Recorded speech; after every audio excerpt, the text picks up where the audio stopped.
1902 saw the introduction of the first Norton motorcycle in Britain. It was the infancy of motorcycle racing.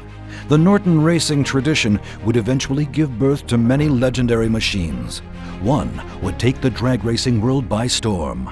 This Norton was not conceived at the factory. This Norton was not even designed in Britain. This Norton was different in nearly every way. This Norton was the Hogslayer. This is the story of the legendary Hogslayer and how it took command of the motorcycle drag racing world. TC Christenson and John Gregory, bench racing at its best, from the original Sunset Motors.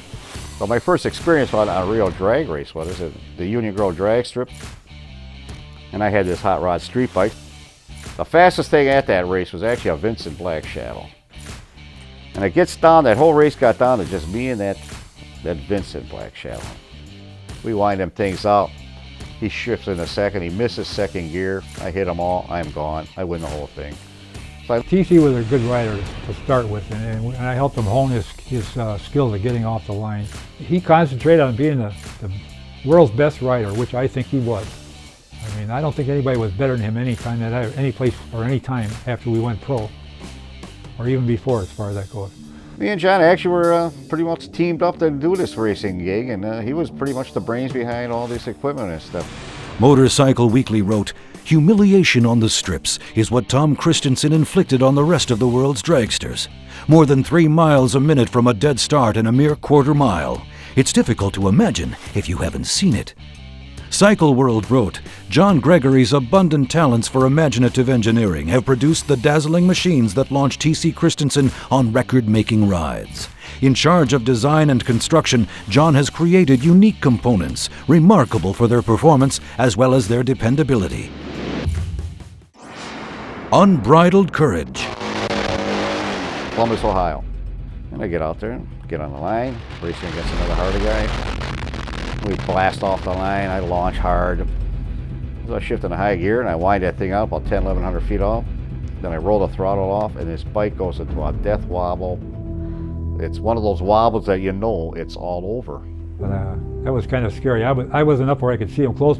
It goes to this big shake, it breaks off both of the steering stops. I mean, snaps him right off the frame like nothing. We figured that the forks got into a shake so bad that it broke the fork stops and the fork turned sideways. Keeps continuous on this big, it's going left to right, it's so hard, it's going in this big shake. Next thing I seen the bike going back and forth and he was like a rag doll on top of it, flapping back and forth. And the front wheel is actually going sideways, it's throwing smoke into the fairing. I didn't even know what was going on. So just before I'm at a point where this bike's gonna pitch me off, I nailed the throttle, I grab a handful, the bike goes, comes in a big arc, straightens itself out. I'm getting lined up with the clocks. I can see the clocks. I'm straight on the drag strip, and I said, "This is the time to get off." Next thing he went down, the bike went one way and he went the other, you know. Bang! I fall on my back. The bike's on my foot. I do a half donut, kick the bike off my foot, go shoot through the clocks at 150 miles an hour, smoking leathers, through the clocks. Bike comes through about 10 feet behind me at 149 and a half. So I slide on my stomach, and I slide on my back. I slide on my side, and I slide on that side. Then I'm saying to myself, geez, I'm going to go off the end of the track pretty soon. I mean, I've been out here sliding for half an hour now. And I finally come to a stop in a fetal position, holy. And then I'm smoking. I mean, I was so hot, the leathers were burning me.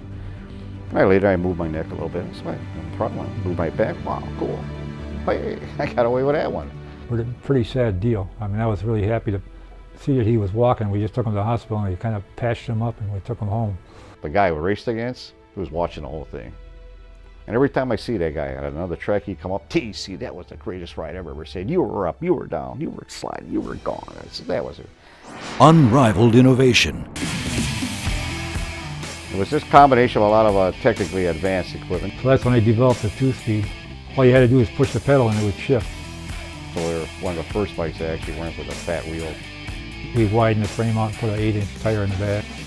Space age with chromoly frame, fuel injected, slipper clutches, 2-speed automatics. We basically had to tune that nitro bike like it was a street bike. It was all stuff that people didn't know, had none of that at all. And that bike had all that stuff and it all working perfectly. So the 3-speed was our next move. Actually, we didn't need it.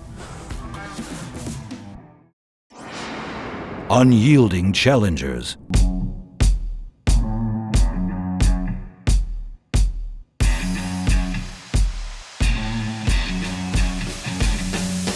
We went to pretty much all the big drag strips in the country that everybody hears about on TV, where the NHRA is. We went to Columbus, Ohio, Cincinnati, Ohio, and Indianapolis for the U.S. Nationals, and Ontario, California with the Super Nationals World Championship.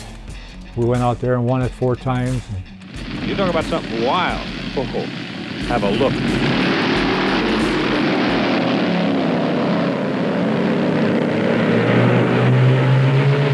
They really burn it, don't they? We won just about every race in the country multiple times. Then we went to England, and that was pretty impressive. I mean, TC revolutionized drag racing in Europe. You go out there and do about an 8th-mile burnout, and they just freaked. They couldn't believe it.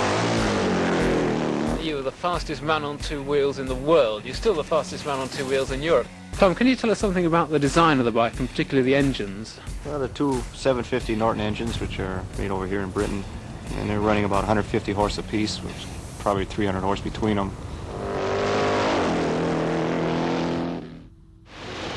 Well, the biggest thing at the racetrack always was the Harley Davidson. They were actually the king of the drag strips and stuff. And so the Hogslayer was built, and we're going to race it, and then we call it the Hogslayer and challenge the Harley Davidson. We're sitting in a shop in Kenosha, Wisconsin, as they call it, in the shadow of the mighty Harley Davidson factory, and we're consistently beating off these Harleys. It wasn't just once in a while. We actually ran the records and beat these guys off for about almost 4 years in a row there.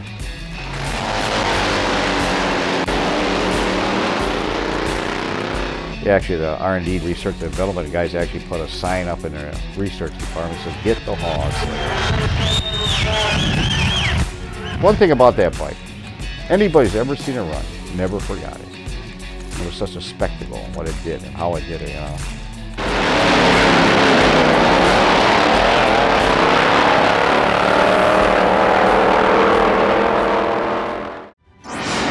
Hogslayer, the documentary.